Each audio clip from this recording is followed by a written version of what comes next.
guys, nandito kami ngayon sa Victoria Park for the Rib Festival in Kitchener, Ontario.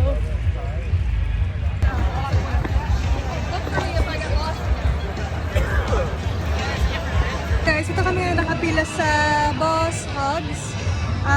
Na-try na namin to last year sa London, Ontario at nandito tayo ngayon sa Kitchener, Ontario para i-try ulit siya. Kasi masarap siya, so ito na yung pupuntahan namin. Marami pa rin pagpipilian from like US, meron Canadian, and yeah. So 1, 2, 3, 4, 5, 6 na pagpipilian. But dito kami sa Boss Hogs.